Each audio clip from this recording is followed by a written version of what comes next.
up? Welcome to today's video. We're going to be doing something a little different, which is a fun DIY. Since I am in preparation for my wedding in the next year to come, I thought it would be really fun to do a few different floral arrangement tests, you could say, a few practices. So I thought this would be a fun first one to do, like a fall themed centerpiece or floral centerpiece. I just first wanted to say that I am no means an expert in floral design and I'm not a florist. I, however, really do love doing DIYs and crafts. So I've watched quite a few videos on different florists making different centerpieces, and I thought I would give it a go. So let's go ahead and get started with this DIY.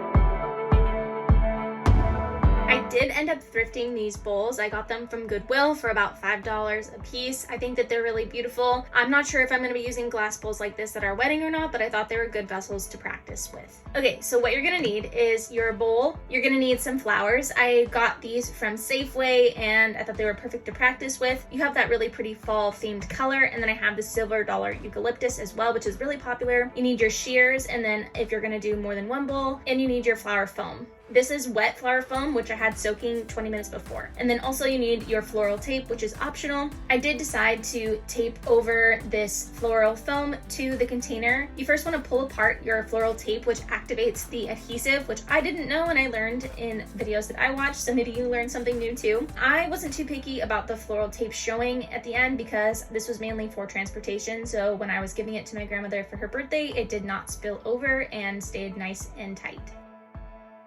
I'm going to start with the eucalyptus. As you can see, it is quite long. I pre-cut all of these florals before putting them in the night before. That way they could be really hydrated for today. And I first took this one piece and I kind of just took it and put it next to my bowl so I could see the size comparison.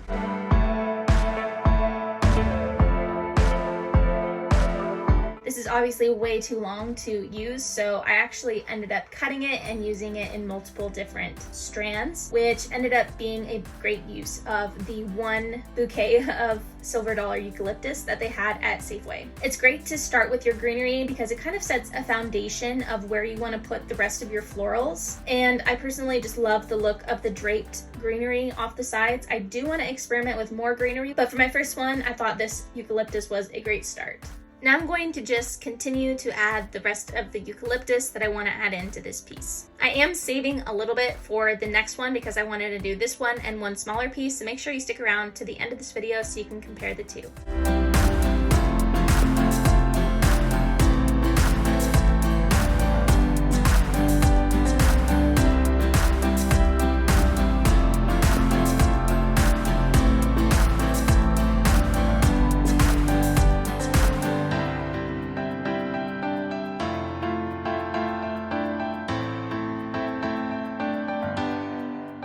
Next, I'm going to take these flowers, which I want to say are dahlias. I could be wrong. I honestly didn't really look at the names of the flowers because I was more interested in how they looked, and I knew they were in season because they were obviously in the Safeway during this time. But that's kind of the cool thing about it, is that you don't have to be an expert to enjoy this DIY. So this first flower, I wanted to start with more of the statement color, which were these red beautiful flowers, and placing them first, kind of seeing where they could go, and then if I need to trim it down, then I can obviously trim it down. Because once you trim it, you can't obviously make it grow back, so it's better to kind of take your time and see and play with it first. It's important to peel off all the extra leaves at the bottom. This way you can have your florals looking healthier longer, because those leaves can collect bacteria and cause your flowers to die faster, which I thought was kind of interesting.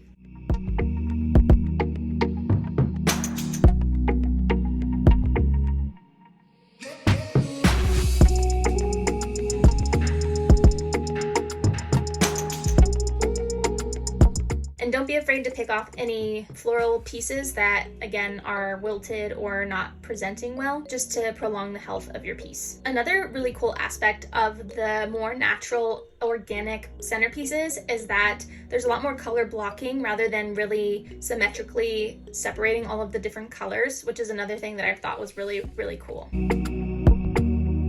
Next, I'm going to take those really pretty sunflowers, which haven't even opened up all the way, and start placing those in, as those are my next statement color. I wanted the red to be more of the primary statement color just because it does match the bowl and I had the most of these flowers. Another thing that I learned is that having odd numbered flowers of your statement flowers can look more pleasing in an organic centerpiece. Rather than having 6, maybe you'll have 7 statement flowers, or rather than 4, you'll have 5, and it just makes it look a little bit more organic. As you can see, I'm also saving those little buds in a jar on the side because these will really make the piece look next level, and they just bring a little bit more natural greenery other than the eucalyptus. Next, I'm going to take my more delicate flowers, which are these beautiful orange coral color, and these are really my filler flower so that you can't see as much of the foam block. And I learned that it's really good to have an abundance of this filler flower, which I'm happy that I decided to get this bunch, because it really just does make the piece look a little bit better and makes it so that you're seeing less of the foam and more of floral arrangement. Obviously, that's the goal here. So I kind of just placed these around and wanted to create a varying height so that it looked a little bit more like gardeny rather than super placed. And that was definitely really fun to play with. Next, I'm going to take these white little flowers that have a little pop of yellow in the center. I think they're so pretty. And I think it just is nice to have that touch of white, and I think it makes the piece look really nice.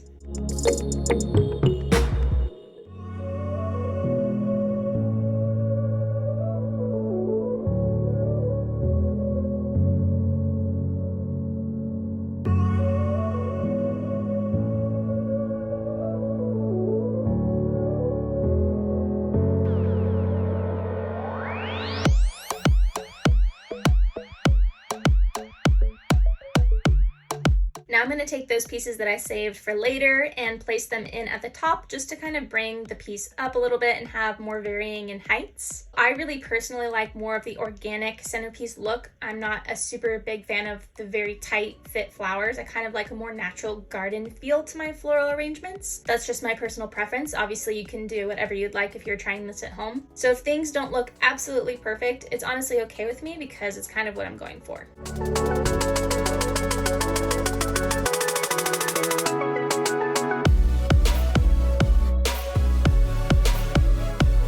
And you can see here that I had this last piece, and I actually was placing it around and couldn't find a place that I really loved for it, so I just decided not to use it, and it's totally okay to do that. Now that we're finished, let's go ahead and see the final look of the first one, and we'll move on to the second one.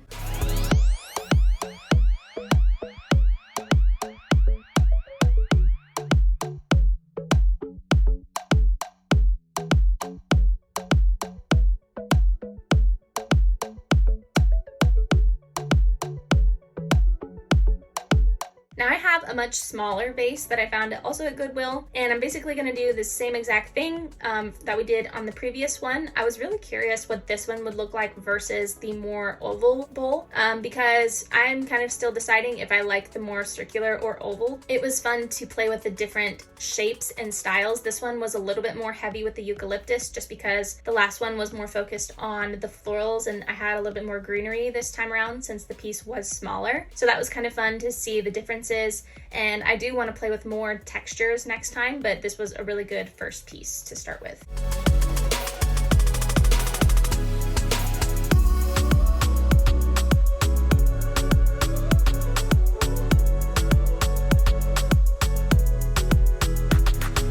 Next, I'm going to start with that same statement flower because when you're doing the centerpieces for a wedding or an event, you want them to look similar, not identical, but similar. If I were doing all the same centerpiece shapes, they don't have to have the exact same floral placement. It's kind of nice to have that variety, obviously, and that is where the creativity comes into play too.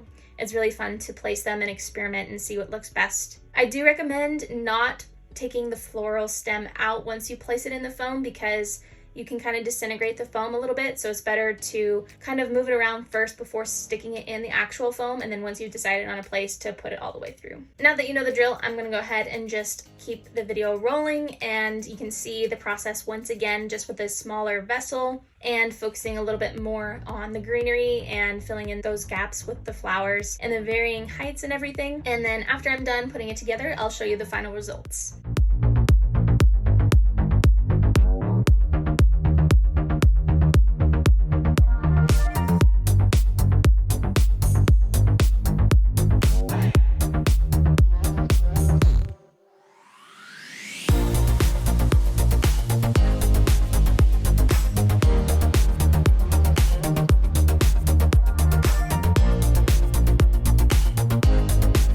go ahead and take a look of how this one turned out.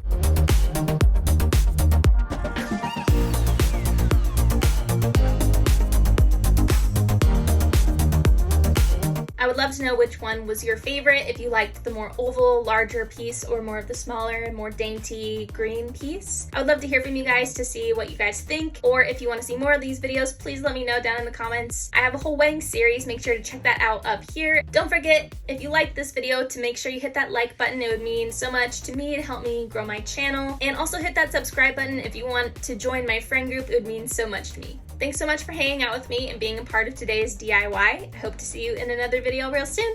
Thanks. Bye.